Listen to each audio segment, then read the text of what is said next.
Welcome back to the Ponzi Files, written by Max Azzarello, investigative journalist. Here, Max is posting about the New York University is a mob front. Posted April 15th, 2024. This is one of Max's classic pamphlets that he distributed. For a brief summary of New York University's crimes, see the booklet above. Printable PDF available here.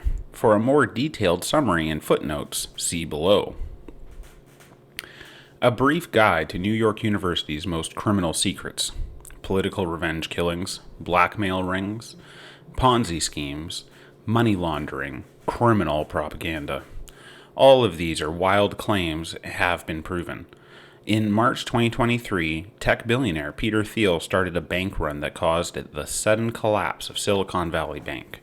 I was highly suspicious of the event and fell into a rabbit hole of over 2,000 hours of research.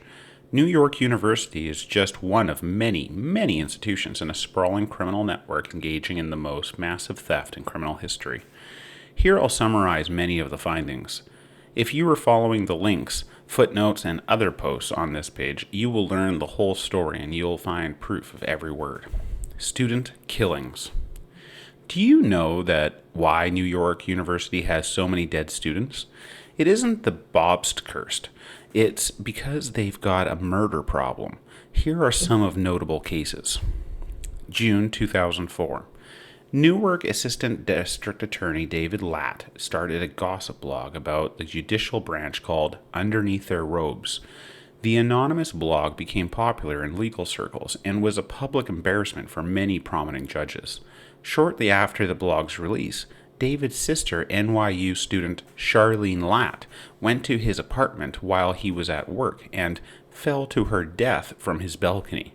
This was a hit job by New York University and their allies in our criminal government.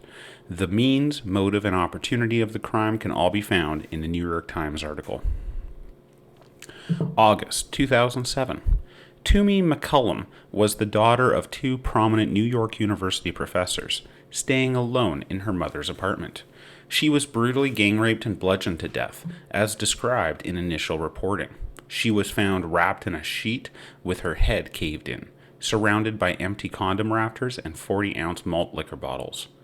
Remarkably, all of these facts disappeared from the case. Her boyfriend took the fall, saying the killing was unplanned. They got into a fight and he strangled her until her nose bled. Because it was a crime of passion, his charge was reduced to manslaughter. The facts of the staged gang rape and bludgeoning disappeared completely from the trial. This was a cover-up by incredibly powerful people.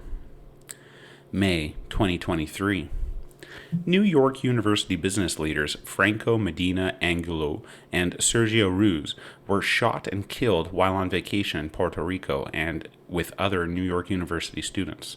They were allegedly caught in a mysterious crossfire, and the killers were never caught. The case reeks of a cover-up. An inconclusive 5-second video was released and reported as evidence, and no information was ever released on those who engaged in the crossfire. Those criminal tandons. New York University megadonors Ranjan and Chandrika Tandon are massive financial criminals. Ranjan Tandon's company, Libra Advisors LLC, has been investing in fake science and biomed Ponzi schemes for decades. The fantastical startups promise revolutionary breakthroughs, but it's all smoke and mirrors. The Ponzi's collapse while the Tandons make billions in stolen cash. Chandrika Tandon helped New York University President John Sexton create the New York University President's Global Council, an advisory board for NYU's international interests. Do you know why NYU has established unaccredited campuses all around the world? That's for international money laundering. And a whole lot of it is in service of cryptocurrency, our first planetary decentralized multi-trillion-dollar Ponzi scheme. It is a Ponzi scheme so large that it created global inflation from trillions of dollars being double counted by victims and the criminals who already stole their money. Our biggest, most prominent companies invested in blockchain technology in order to pipe up to the crypto theft network and funnel out billions of dollars each. When the crypto Ponzi collapses, as all Ponzis must, it will shatter the world economy. Cryptocurrency is a literal economic doomsday device. Other notable NYU President's Global Council board members include Matthew Bronfman, who has ties to the NXIVM sex trafficking cult and Lehman Brothers Investment Bank, which was supposed to collapse because it was a Ponzi bank. Miguel R. Forbes. Did you know that Forbes magazine is owned by the completely fraudulent crypto industry? It's like if the mafia had a magazine promoting Ponzi schemes and celebrating our most criminal billionaires. Why Jeffrey Epstein attended New York University in 1971. Because Epstein was an up-and-coming blackmail artist who knew that New York University had a blackmail ring, he was recognized for his talents at New York University. Then he became a teen sex blackmail specialist for the CIA, hired by the Dalton School by former CIA officer Donald Barr. When did NYU get a blackmail ring? They likely inherited it from mobster Lucky Luciano, who ran his headquarters down the street and cut a deal with the U.S. government in 1945. Here's the rest of the Jeffrey Epstein story. He pivoted from blackmail to fake science Ponzi schemes like his program for evolutionary dynamics at Harvard. Epstein co-founded the Clinton Global Initiative with Bill Clinton, which is exactly like the New York University President's Global Council. International money laundering in service of Ponzi schemes and other organized crime. Criminal propaganda.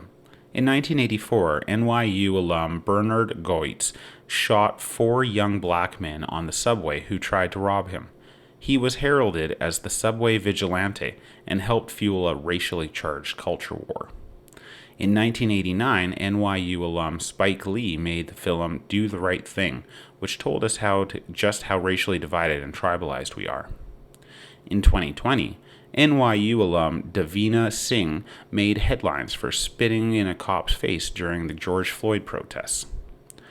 NYU alums Sean Hannity and Rudy Giuliani teach us that to be angry and divided, and that Democrats are evil. NYU alums Chelsea Clinton and Whoopi Goldberg tell us to be angry and divided and that Republicans are evil. NYU alum Nancy Grace tells us the American public is rotten, violent, and morally decayed. Can you spot the common theme? These are all the instances of criminal propaganda designed to divide the public against themselves so we don't realize that our government and media have been taken over by history's worst financial criminals whose only goals are to divide, deceive, and bleed us dry. None of these people are acting in good faith. They tell us we're divided so we believe it and don't figure out what we've got, a secret kleptocracy.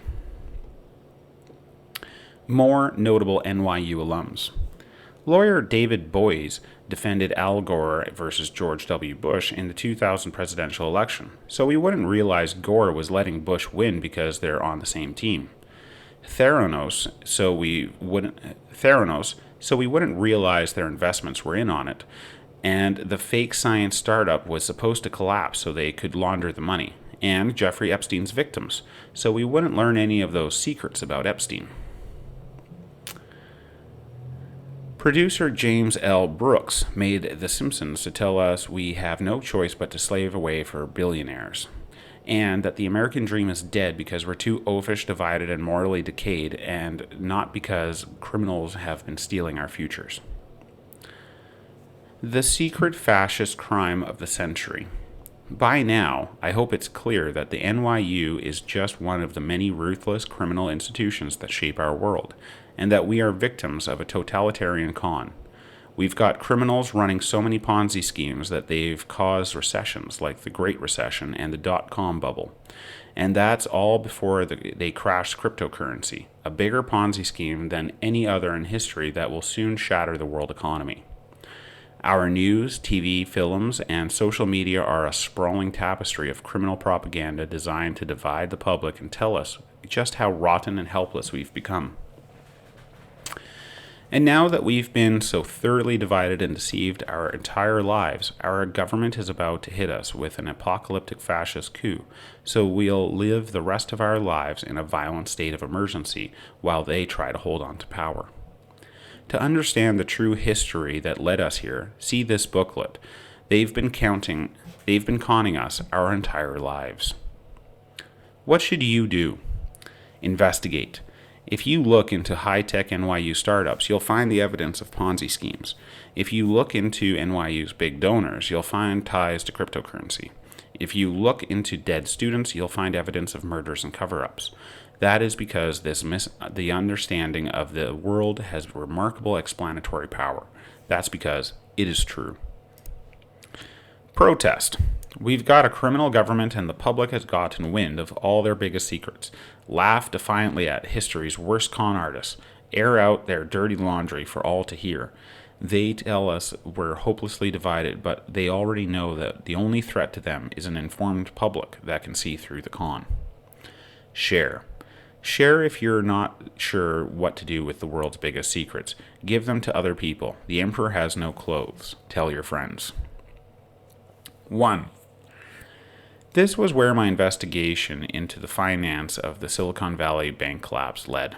I uncovered countless instances of offshore drilling, rare earth mining, and fantastical science startups that had massive gains and then sudden collapses.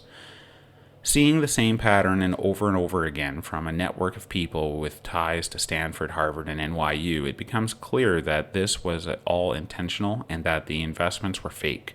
These all make for good Ponzi schemes because the con artists can position themselves as technological experts. They can promise massive future returns, and they can dress them up as high-tech smoke and mirrors. It was cryptocurrency that drew me into the rabbit hole around the Silicon Valley bank collapse. The media was saying it was a regional banking crisis, but it had crypto fingerprints all over it. The other banks' failures from March 2023, Silvergate and Signature, both catered specifically to crypto companies, and the most alarmist voices in media blaming regional banking had also promoted cryptocurrency. 3. I haven't looked into other NYU President's Global Council board members, but I already know what you'll find if you do.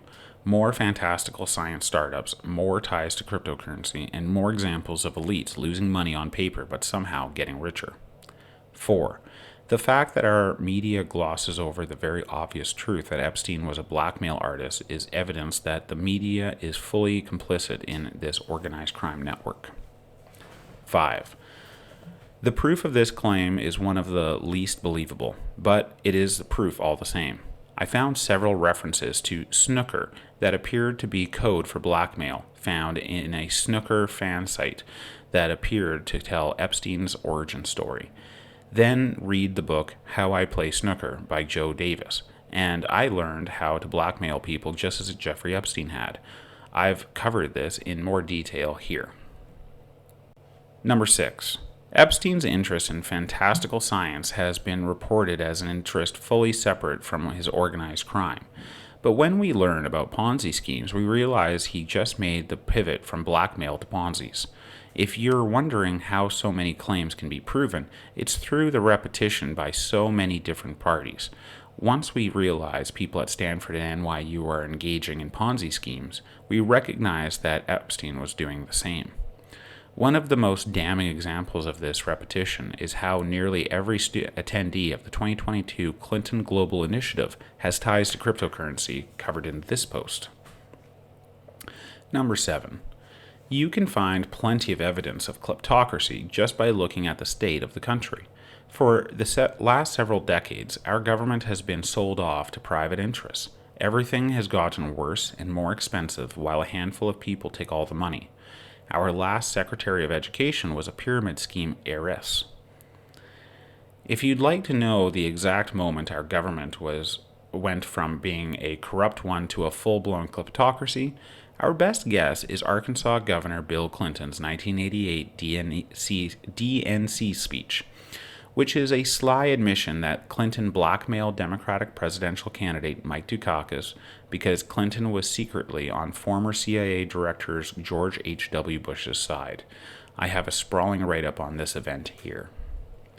Theranos, the failed fantastical blood testing startup out of Stanford, sounds a lot like a Ponzi scheme. It's a lot like one, and Stanford has many Ponzi schemes at stardex.com.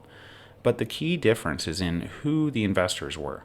If the fake investments is sold to the public, it's a Ponzi scheme. If the only investors are elites, which is the case with Theranos, it is money laundering. Henry Kissinger and Betsy DeVos don't get fooled by Ponzi schemes. Number 9. I have an extensive write-up on The Simpsons here. It is one of many, many examples in popular culture designed to lead us completely astray. Our criminal government tells us to laugh about how hopeless we've become, while they've make sure it's true and rob us blind. This completes the Ponzi papers. This is Max's final post before he made his final post. I've already done his final post, which is titled, I've set myself on fire outside the Trump trial. And I'm probably going to redo it just so I do a better job of it and make it a kind of a finale. And I've got a couple of ideas of things I could do to continue to investigate here, including some video documentaries I think I could put together. So look forward to that in the future if that's something that interests you.